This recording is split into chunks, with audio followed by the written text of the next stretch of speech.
Welcome to the Smart Business Revolution. Revolution. Revolution. Revolution. You want a revolution? You say you want a revolution? Revolution.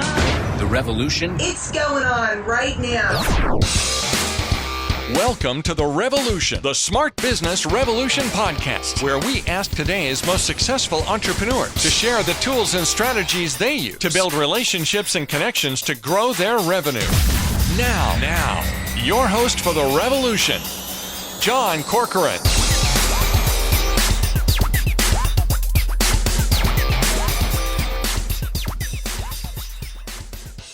All right, welcome everyone. John Corcoran here. I am the host of this show. Every week I get to talk to smart CEOs, founders, and entrepreneurs of all kinds of companies. Check out my archives because we got some great interviews with folks from Netflix, YPO, EO, Activation Blizzard, LendingTree, OpenTable, Act Software, and many more. I'm also the co-founder of Rise25, where we help connect B2B business owners to their ideal prospects. And my guest today is Jay Haynes. He's the founder and CEO of thrv, an enterprise product management software company focused on helping teams with the jobs to be done innovation methods. We're going to talk about that. If you've never heard of it before, we're going to explain what it is.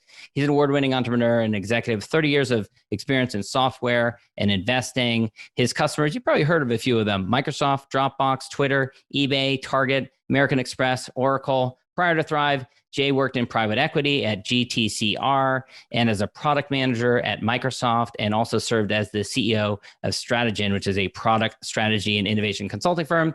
And he also graduated from Brown University and received his MBA with distinction from Harvard Business School. And fun fact, we've got two kids who went to school together. That's not how we connected for this podcast, but we do have kids that go to school together, and we knew each other through that. This episode, of course, is brought to you by Rise25 Media, where we help B2B businesses to get clients, referrals, and strategic partnerships with done-for-you podcasts and content marketing. If you're listening to this and you've ever thought, hey, should I do a podcast?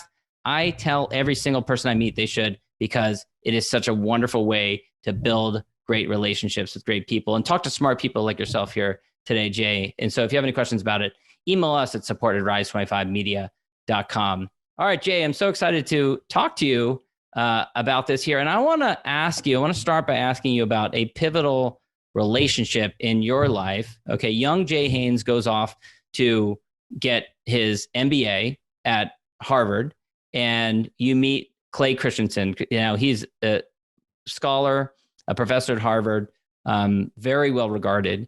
And my listeners are always curious about these sorts of pivotal relationships in someone's career. You know, how you go from maybe you're a kid in 100 kids in the audience, and how you develop a relationship that becomes so pivotal and such an influence on your life. So take me back to how you did develop a relationship with Clay, first of all, and who he was. Yeah, that's great. It's a great question. And John, first of all, thanks for having me here. It's great to be here today. And so I met Clay in 1996, which, if people know his work, I believe it was 96, 97, it was right around there, where he came out with a book called The Innovator's Dilemma. And that's really what put him on the map. He had been a successful entrepreneur and executive, and he was teaching at the business school, and he was a great professor. He was an amazing teacher. And I think that's the core of any great mentor, is they're a really good teacher, and you can learn from them, whatever way that you learn, hopefully you learn something really valuable that sticks with you. And he, at the time, was a really well-respected professor, but he wasn't yet Clay Christian international business rock star. And he really did become an international business rock star. The Innovator's Dilemma was a super important book. And for those who don't remember, disruption, which is a term that's often misused. But what he discovered was this phenomenon where companies started over-serving the market. And they just continue to add features and function and complexity to their products. And a new entrant comes into a market with a much, much simpler, low-cost product and starts to take market share, and then works up and takes over the market. And the classic example that he uses is the steel industry, where the big steel producers weren't initially threatened by mini mills that were just making rebar, which is literally the cheapest, everybody's seen that steel like in a foundation of a house or building. And but once they got good at that, they just kept working up and took over the whole market. And now there are no non-mini steel mills in the United States. And in an easier example people might see is like Microsoft Word or Excel, which is these big, complicated, products that can do anything from your grocery list to statistical computations and financial modeling, or writing a book or a, extensive legal doc. And of course, Google Docs is much simpler and it's free, and it started to take over share because it's relatively easy to use. Or another one of your clients comes to mind, Dropbox, which has similar type of thing, very simple, elegant solution when it came along. Yeah, extremely powerful. Just like putting files into the cloud. I mean, I don't think people remember FTP servers, but I mean, they made it so much easier than it had been before. I mean, you could say the same about Twitter, making it possible to communicate with millions of people easily. Yeah. And this is what's interesting about Clay's career. And as a mentor to me, he was just clearly a great teacher and a great explainer of things, which is really what a mentor should be. And in my view, and what he then went on to talk about, okay, if disruption is happening to you in an industry, you've got new entrants, new competitors, what should you do about it? Because the innovator's dilemma and disruption really described a phenomenon. But if you're on a product team, or you're a CEO, an executive, or even if you're on a marketing or sales team, you want to be on the team that's innovating for customers and succeeding because you're innovating. Well, if this phenomenon of disruption is about to happen, what do you do? How do you figure out what you do with it? And so after he got very, very famous, he was on the cover of Forbes with Andy Grove, because he helped Intel develop the Celeron chip famously, which was a low cost version of the chip. Their kind of self-disruption is what they wanted to do. And it was very successful. So he then started focusing on what's known as jobs to be done innovation. And that's so I kept, following everything that he was working on and keeping in touch and, seeing him and following these incredible ideas that he was talking about. And the basic idea is actually relatively simple. It's deceptively simple. It's that customers actually aren't buying products. So if you're on a product team, or you're a CEO and you think you're selling your products to your customers, that's actually not what's happening. What's happening is they're hiring your product to get a job done. And that seems very, very straightforward, but it has enormous implications, and it gets very, very quick, very, very complex, very, very quickly. And you had a video on YouTube that I watched where I guess the classic example is no one wants to buy a drill. They want to buy a hole in the wall. Yeah. And that's the famous Theodore Levitt quote, which if your listeners haven't read it, I highly recommend reading Marketing Myopia by Theodore Levitt. It's available at the Harvard Business Review site. And that's where he says, he didn't say it. And whether or not he actually said it is kind of under some dispute, but it captures the whole concept, which is, no one wants a 1/4-inch drill. They want a 1/4-inch hole. Yeah. Right. And that's essentially saying they don't want the product. They want the goal they're trying to achieve. They're trying to solve a problem or achieve a goal. And that's the thing that isn't going to change over time. So, and this is true, I'm old enough. I owned records, and then I had 8 tracks, and I had cassettes, and then I switched to CDs, and then I had iPods, and now, of course, we're all streaming. So I've been through some huge, like you, John, some big technology changes and product changes. You just want good music to listen to. You just are trying to create a mood of music as fast and accurately as possible. And that's really the key, is that the customer's job is this goal, like create a mood with music or get to a destination on time or whatever the job is. And it's true in business markets, consumer markets, and medical markets. And so that concept, Clay really was he helped put it on the map as the key to innovation, the very, very front end innovation, because everything after that, you're developing your product strategy, developing your product roadmap, projecting your revenue from your investment in your roadmap, understanding the risk to competitors, all that stuff now you can see through their customers' eyes. And that's what's really amazing. And so as a mentor, I can tell you about how I got to kind of doing jobs we've done full time, but Clay was just the person. His thinking and his ability to explain stuff in very simple terms it was so helpful. And you graduated 1998 from Harvard Business School. Okay. So how did you have him be a mentor? I think a lot of people struggle with that idea, especially if they meet someone influential, a someone who's very successful in their career, was it a formal thing? Was it informal? It was pretty informal. And that really depends on your mentor and who you're targeting.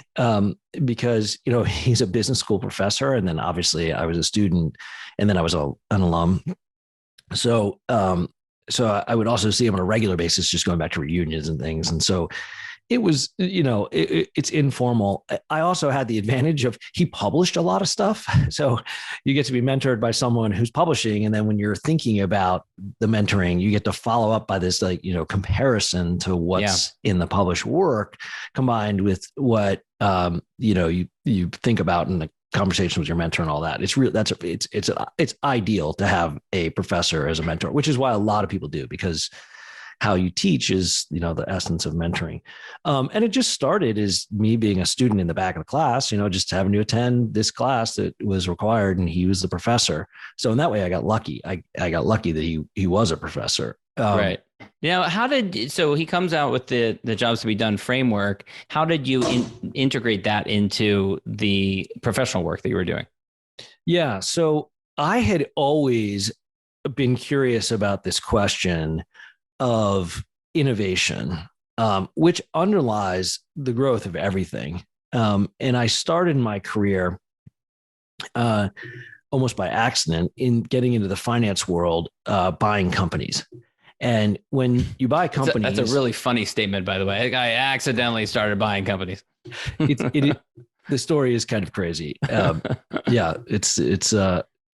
I had a mentor. He wanted me to work for him. We had this project we worked on together that kind of went sideways, and he asked me to come just because he liked me. He was my mentor, and I guess I was a good mentee. I was good enough that he was like, come join me. I will teach you how to do this stuff. And I literally could not operate a spreadsheet when I started that job, which is incredible to get a job. Yeah. I mean, today that's inconceivable, right. But in 1992 or whatever it was. So he mentored me, which was literally mentored, also making sure I understood accounting, some basic stuff. So, but what I always found fascinating was we were building these financial models, and this is the early 90s when people were buying companies with debt, and bought them kind of 5 times cash flow, and you used a bunch of debt and you put a little bit of equity. And if you could just pay down the debt and keep the growth rate stable, maybe cut some costs, maybe you get a market uptick with a multiple expansion. I mean, this is financial stuff, but it wasn't rocket science. But the key number in this was the growth rate, which is how many customers are going to buy your product, which is that's the definition of innovation. Are you creating something that people will pay for or use? And no one had an answer on how to figure that out. I mean, it's amazing because companies had products and they were just selling the same thing over and over again. I give you an example. One of the companies we bought was Steinway & Sons, the piano company. Yeah. Very, very, well-known piano company, great company. They are literally the least innovative company on planet Earth. They make the exact same we've been doing it this way for a long time. We're not going to change. 150 years. And the brand means you're buying that quality from 150 years, right? Yeah. You don't want the new version of a Steinway piano. And we made a lot of money because we used a lot of debt and, created equity, then bought some more companies, sell them or combine them and took it public. But so it was a good equity return, but it had nothing to do with growth or innovation. In fact, it was the exact opposite of innovation. And I was always interested in computers and, signal processing and music and computers were changing incredibly fast. So I just always had this question of, how do you innovate on the really kind of in my business mind.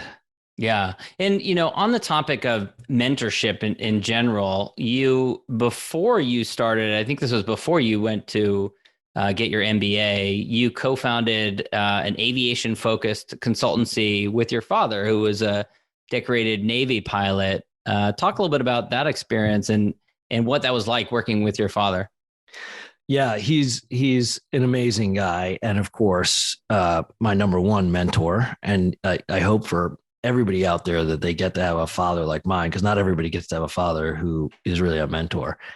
And he was my hero since I was obviously a little kid. And he was an entrepreneur. And he gave me one of my first jobs, which was mowing the fields at an airport. And he really, but just throughout my life, he was my inspiration. And he was a Navy pilot. And it's funny, my wife and I talk about this a lot, but the image of Navy pilots is Maverick from Top Gun. He's a totally crazy, insane risk taker. My dad's not like that. And my grandfather was a pilot, B-17 pilot nice. In the what became the Air Force, but the Army Air Corps at the time. And my dad's a big aviation nut. And a lot of pilots are not risk takers. They're by the book checklist followers. Yeah. They're very risk averse. Yeah. I guess, by definition, Darwin would kick in for the risk taking pilots, kind of opted out of the gene pool pretty quickly. And actually, that's a great metaphor for entrepreneurs too, is I think that it's a myth, of course, that entrepreneurs are these big risk takers. The idea behind anything entrepreneurial or any innovation is to mitigate as much risk as possible, like a pilot. The pilot is not going into combat saying, "Oh, I've got a ton of risk. Something in my plane's not working, or the enemy's just going to shoot me down." They're trying to avoid risk at all costs, and that's what entrepreneurs should do as well. And that's why I think this myth. That's why I love my dad. Not as a great entrepreneur, amazing pilot, decorated Navy officer, but he just also an incredible guy. He's a just wonderful, wonderful guy. No, it's interesting though that he came from military and then became an entrepreneur, because at least in my family, my grandfather was career military. And then after that, when civilian worked in the Pentagon immediately afterwards. So was pretty far afield from anything involving entrepreneurship or risk. He invested in savings bonds, like super conservative type of stuff. So what do you think it was about your father that drew him to entrepreneurship? Yeah, that's a great question. And it was aviation. He, after he got out of the Navy, he went into finance, and he had a pretty successful finance career. And then, like you and it's in your genes too. And I'm a pilot, not like he was. I'm, a private pilot. Well, I used to be, and then I had kids and my wife grounded me. So now I fly, remote control airplanes. But, you get the aviation bug. It's a hard bug to get rid of. Yeah. And so he had this really interesting idea of converting an airport, a private airport outside of DC by Dulles, into a commercial jet operation, and really successfully expanded the airport. They brought the FAA to base their one of their flight centers out there. So he just, it was the aviation bug, it was hard to get away from. Yeah, makes sense. So I'm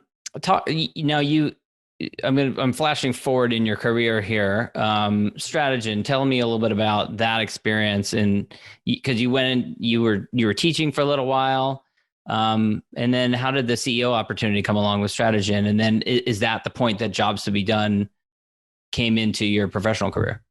Yeah. So I had been with Clay, obviously with his work, I'd seen how the innovator's dilemma had become the innovator's solution, which was a key moment in Jobs to Be Done thinking. And then I was teaching at the Presidio School of Management. They had a sustainable MBA program. And I thought it'd be interesting to take their capstone venture class and turn it into a Jobs to Be Done class for entrepreneurs. So help the entrepreneurs there who were doing these incredible projects, refine them, and essentially de-risk them as well, using Jobs to Be Done. And it went very successfully. At least the students seem to think so. And I thought it went pretty well. And then that's when I found Tony's work, and he's contributed a lot to Jobs to Be Done thinking. And so I said, well, this would be a great way to work with them. So we partnered up, and then I eventually became CEO. And then from there, that's when I really realized we should do software for this stuff too. And that was how thrv came about.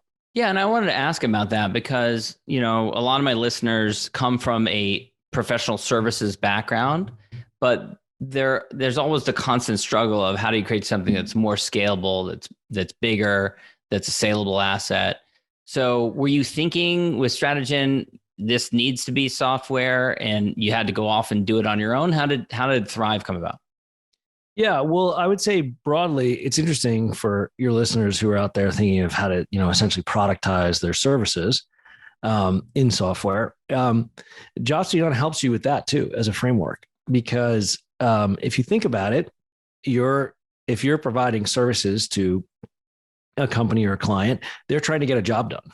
And if there are ways to help get that job done faster and more accurately, and certainly also at lower cost, that help more customers in the market, then that's an opportunity for innovation. And it is the way, especially if you're developing software in a B2B market, that's one of the markets where JTBD is incredibly useful. It's really, really helpful to use this kind of method.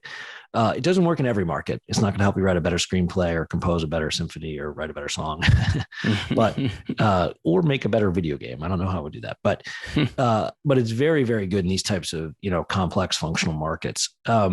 So that transition, the way to think about it is your services are also trying to help your customers achieve a goal. So what is that goal? Are they trying to acquire customers? Are they trying to generate leads?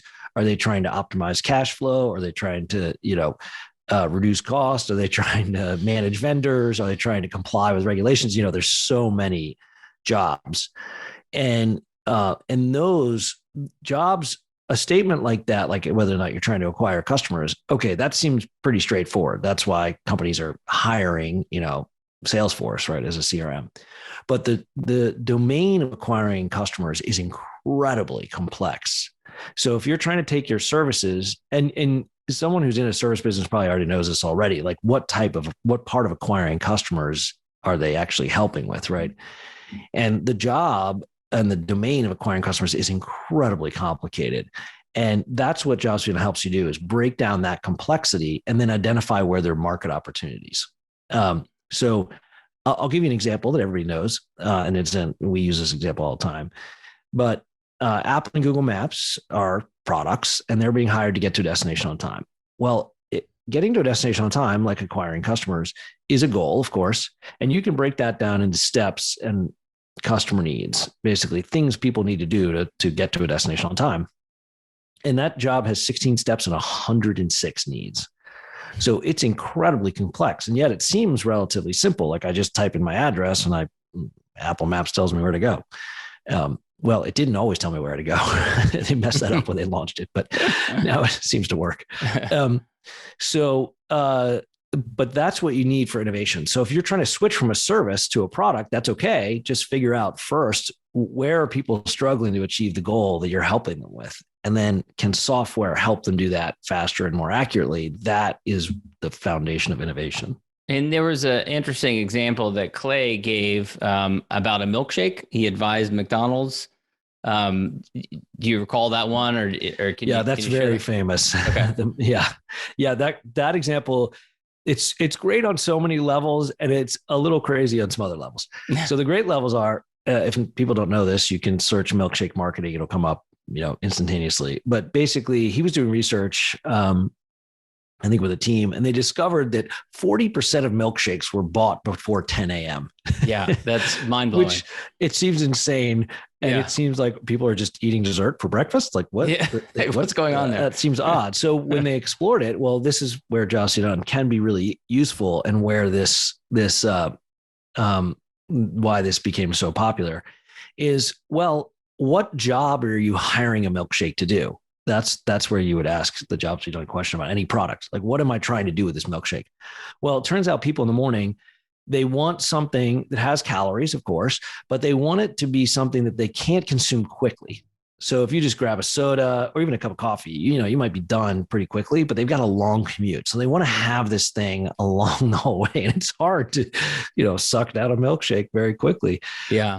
And they wanted to have energy for the morning. So it's got, sugar that obviously gives you a sugar high. So that was really interesting in that it revealed that sometimes your customers are using your products for things that you don't even know, right? You have no idea like what the actual job is. Anyone would have guessed that. Yeah. Or also, I think probably someone could have come along and said, you know what, we should just give them a fatter straw. They like this milkshake, give them a fatter straw. They can consume it faster, but that's not what they want. Yeah. Yeah, that's right. And that's classic too. Like if you looked at the records or CDs, the logical innovation for those would be to make them bigger, to have more songs, right? Same thing with the straw, make it bigger. But that's not the way you should think about innovation, because it never works that way. Yeah. Or the quote, I think, from Henry Ford, if I'd asked people what they wanted, they would have said faster horses. Yeah, that's right. Yeah, that's right. And so people sometimes misinterpret that quote. So let me talk about that quote just for a second. Okay. So what he was not saying was people don't know what they want. That gets misconstrued all the time. And I find that really, really incorrect and just misguided. People know what they're trying to do. There's also the Steve Jobs quote, which people quote all the time, that people don't know what you want until you tell them or something. Yeah. And in both those cases, what Henry Ford and Steve Jobs are talking about is customers don't know what products they want. So if you're in the era of the horse, it's hard to conceive of an assembly line that can produce cars for everybody, right? Mm-hmm. And if you're in the era of CDs, it's hard to imagine a hard drive small enough that you can fit 1,000 songs in your pocket. And if you're in the era of 1G Wi-Fi connections, it's hard to imagine streaming any song from anywhere on the planet instantaneously, right? So customers are not in the role of creating products for you or even creating product ideas or technologies. But customers absolutely know what goals they're trying to achieve and where they struggle. That's the difference. So when you look at the market through the Jobs You Done lens, you don't ask customers what product they want, but you ask, how do they struggle to get to a destination on time, or to get a baby to sleep through the night, or to restore artery blood flow, or whatever job acquire customers. And they will absolutely tell you everything that they have struggles with related to the job. So those quotes are always like interestingly used. Another present day example, I had the opportunity to meet Elon Musk once. This was many years ago before he was kind of a household name. And it was when they were unveiling the Model S. And I asked him a stupid question, but I asked him if it would have a backup camera, because at the time that was kind of innovative and thinking safety, right? And what I love about the way that he approached that is, the car makers at the time were thinking, how can we fit more airbags in here? And he was thinking autonomous vehicles, like many layers of innovation beyond, and creating something much, much safer than what we'd known before. Yeah, and Tesla is an amazing company, and obviously he's an incredible entrepreneur. And my favorite thing, when we analyzed Tesla through this Jobs You Done lens, and I always said that there's so many innovations on a Tesla that I call delightfully disconcerting. Because we're so used to doing something the old way that when the new way comes along, you have a momentary pause. And one of the great examples of that is the auto lock. There is no key or there's no lock to unlock when you walk away. It just automatically knows that you're there. You walk away. So walking away from your new car and not locking it is a very disconcerting experience. But once you get used to it, it's entirely delightful. Having to get the keys for our minivan is like incredibly annoying relative to just walking up to the car. Or the latest version of, not to get on a Tesla tangent here, but the latest version of the Model S, now you don't have to press drive or reverse. It knows based on the location of the vehicle. If there's a brick wall in front of you, you're probably going to be going in reverse. I haven't experienced that, but it seems mind-blowing. Yeah, that's incredible. Yeah. And, what's interesting about that for anybody who's listening, entrepreneurs or executives or whoever, that's consistently true in every market, not just for Tesla. And what I mean by that, and when we work with companies, we spend a lot of time working with them to kind of bring this in as part of their DNA. Your customers want you to get the job done for them. They don't want to have to do anything. So, and that's because we all live incredibly busy, complex lives. So, and we see this in a lot of B2B software companies. So if your listeners are trying to go from service to software, do not just build a huge list of features because you should get, and that's what the Tesla is doing. The Tesla is getting the job done for you. It's deciding, hey, you need to go backwards or forwards, or, you need to park. Okay. So we'll just do the things you need to do on the way to being a fully autonomous vehicle, of course. But that's because people want products to get the job done for them. And look at what happened to the iPod. The iPod, and Apple missed the streaming market for a decade. I mean, it was really behind, but, Pandora changed the entire game by you just clicked a button. You just entered, Miles Davis or Indigo Girls or whoever you're listening to that you liked, and it created a playlist for you. I mean, if you think about that, when we were kids, you had to go to the store, you had to look through records, you had to find a record, you had to pick one or two songs to add to your playlist. It was on like a cassette that you listened to 100 times. It was, disintegrating. And you probably you might not like most of the songs on the record you bought anyway. So like if you measured speed and accuracy, it went from like horrible and long and inaccurate to incredibly quick to find songs and put them on your playlist, and automatically with Pandora, right? Yeah, right.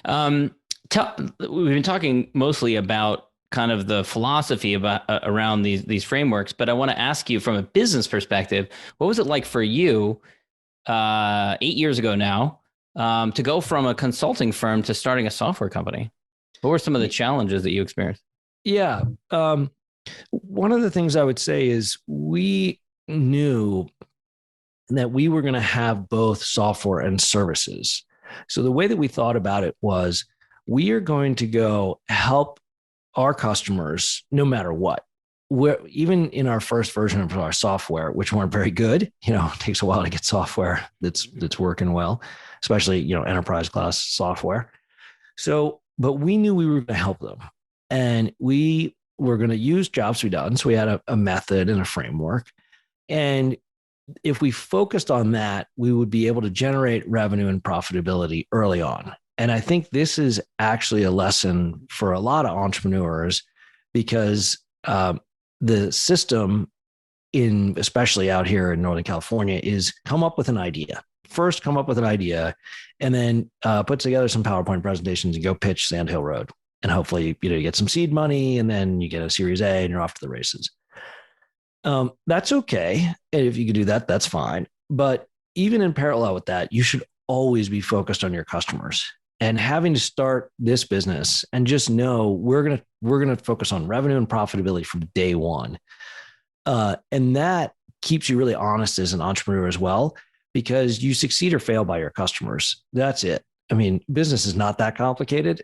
You're either creating value for people who want to pay you for creating that value or not. And I know there's models like where you can get a ton of users and get them addicted and sell advertising. But most businesses are not like that. Right. So in that case, it's a way, and that's what I knew when we started. I was going to make sure that we were creating value for our customers. And along the way, we build this software that we can help add great value as well. It makes total sense that would be the way you would approach it. We're running a little short on time. I want to ask you about, we were chatting beforehand about, you have a group of friends from as far back as fourth grade, high school, business school, that you said were really influential and kind of peer group mentors to you. So talk to me a little bit about what that has been like for you, what kind of an impact that's had on your career and your businesses. Yeah, I, again, got very lucky to have the group of friends I have. I've known some of them literally my whole life, and then others I met in college and in business school. And it's just that I can't tell you how much you can get from your peers as mentors. We always think of mentors like it'd be really great to have someone like Clay Christensen, international business rock star as your mentor. And that's true. He's really great and wonderful.